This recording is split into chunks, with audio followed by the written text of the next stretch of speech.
ನಮಸ್ಕಾರ, ಹೇಗಿದ್ದೀರಾ? ನೀವು ನನ್ನ ತಮ್ನೇಲನ್ನು ನೋಡಿರಬೇಕು. ಹೌದು, ಇದೇ ಒಂದು ಮಸಾಲದಲ್ಲಿ ಹಲವು ರೆಸಿಪಿಗಳನ್ನು ಮಾಡ್ಬೋದು. ಮತ್ತು ಯಾವ ರೆಸಿಪಿ ಹೇಗೆ ಮಾಡೋದು ಮತ್ತು ಈ ಮಸಾಲೆ ಹೇಗೆ ಮಾಡೋದಂತ ನಿಮ್ಮೊಟ್ಟಿಗೆ ಶೇರ್ ಮಾಡ್ತೇನೆ.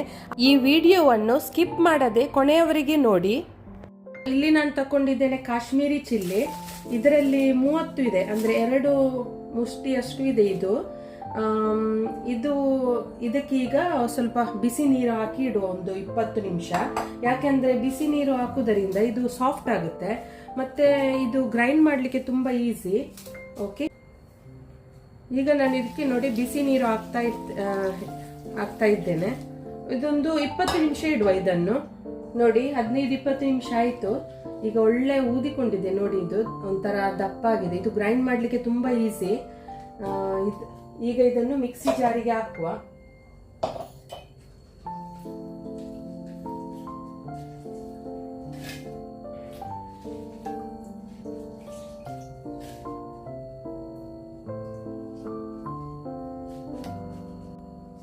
ಇದಕ್ಕೆ ಹಾಕುವ 1 ಟೇಬಲ್ ಸ್ಪೂನ್ ಜೀರಿಗೆ.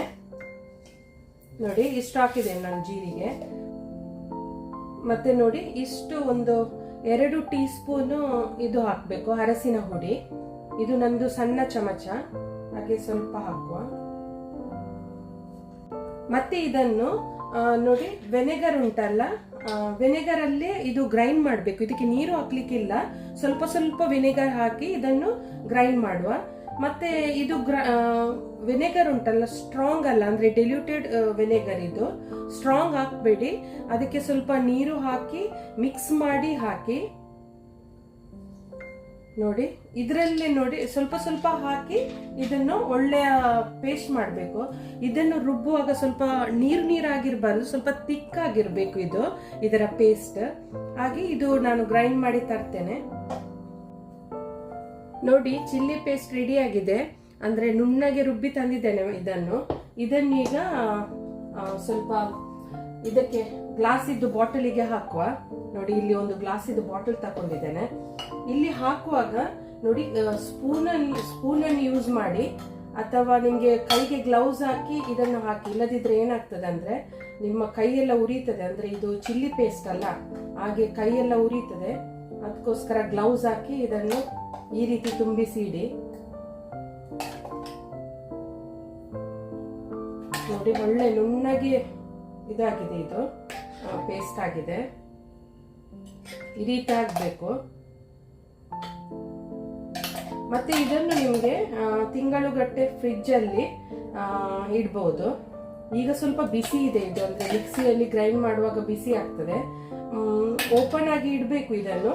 ಈಗೇನೆ ಓಪನ್ ಆಗಿ ಸ್ವಲ್ಪ ತಣ್ಣಗಾದ್ಮೇಲೆ ಇದನ್ನು ಕ್ಲೋಸ್ ಮಾಡಿ, ಲಿಡ್ ಕ್ಲೋಸ್ ಮಾಡಿ ಇದನ್ನು ಫ್ರಿಡ್ಜ್ ಅಲ್ಲಿ ಇಡಬೇಕು. ಈ ಮಸಾಲ ಉಂಟಲ್ಲ, ಫ್ರಿಡ್ಜಲ್ಲಿ ಇಟ್ಟರೆ ಅಂದರೆ ನಿಮಗೆ ಕೆಲವು ತಿಂಗಳವರೆಗೆ ಎಂತ ಆಗುದಿಲ್ಲ. ಇದನ್ನು ನಿಮಗೆ ಬೇಕಾಗುವಾಗ ಹೊರಗೆ ತೆಗೆದು ಯೂಸ್ ಮಾಡ್ಬೋದು. ಮತ್ತು ಇದರಲ್ಲಿ ಕೆಲವು ಸ್ಟಾರ್ಟರ್ಸ್ಗಳನ್ನು ಮಾಡ್ಬೋದು. ಕೆಲವೊಮ್ಮೆ ನಿಮಗೆ ಗೆಸ್ಟ್ ಬಂದರೆ ಅರ್ಜೆಂಟಿಗೆ ಏನಾದರೂ ನಿಮಗೆ ರೆಸಿಪಿ ಮಾಡಬೇಕಾದ್ರೆ ಇದನ್ನು 1 ಸ್ಪೂನನ್ನು ಎಷ್ಟು ಬೇಕು ನಿಮಗೆ ಅಷ್ಟು ತೆಗೆದು ಇದನ್ನು ಯೂಸ್ ಮಾಡ್ಬೋದು. ಮತ್ತು ಕೆಲವು ನಿಮಗೆ ಮಸಾಲ ಬೇಗನೆ ಅದಕ್ಕೆ ಫಂಗಸ್ ಹಿಡಿಯುತ್ತದೆ. ಇದು ಇಲ್ಲಿ ವಿನೆಗರ್ ಹಾಕಿದ್ರಿಂದ ಅದು ಅಷ್ಟು ಫಂಗಸ್ ಹಿಡಿಯುವುದಿಲ್ಲ, ಅಂದರೆ ಹಾಳಾಗುವುದಿಲ್ಲ ನಿಮ್ಮದು ಮಸಾಲ. ಹಾಗೆ ತುಂಬ ಅಂದರೆ ದಿನವರೆಗೆ ನಿಮಗೆ ಯೂಸ್ ಮಾಡ್ಬೋದು.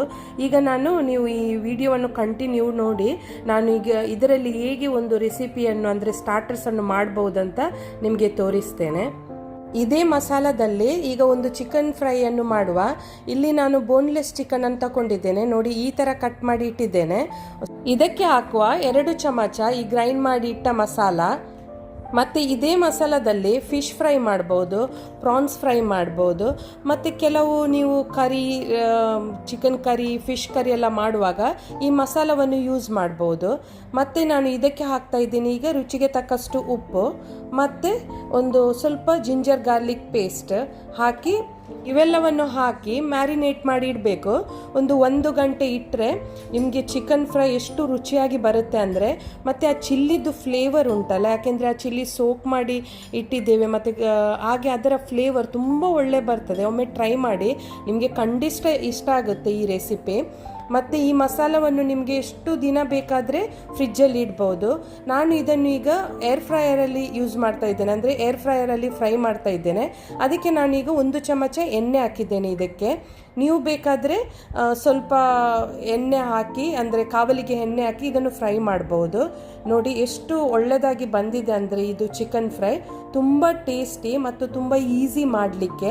ಹೀಗೆ ನೀವು ಮಸಾಲವನ್ನು ಮಾಡಿ ಇಟ್ಟರೆ ಮನೆಯಲ್ಲಿ ಫ್ರಿಜ್ಜಲ್ಲಿ ಯಾವಾಗ ಬೇಕಾದರೂ ಹೀಗೆ ಈ ರೀತಿ ಚಿಕನ್ ಫ್ರೈ, ಫಿಶ್ ಫ್ರೈಯನ್ನು ಮಾಡ್ಬೋದು. ನಿಮಗೆ ಈ ನನ್ನ ರೆಸಿಪಿ ಇಷ್ಟ ಆದರೆ ಒಂದು ಲೈಕ್ ಮಾಡಿ, ಮತ್ತು ನಿಮ್ಮ ಫ್ರೆಂಡ್ಸಿಗೆಲ್ಲ ಶೇರ್ ಮಾಡಿ, ಮತ್ತು ಸಬ್ಸ್ಕ್ರೈಬ್ ಮಾಡೋದನ್ನು ಮರೆಯಬೇಡಿ. ಬಾಯ್ ಬಾಯ್, ಟೇಕ್ ಕೇರ್.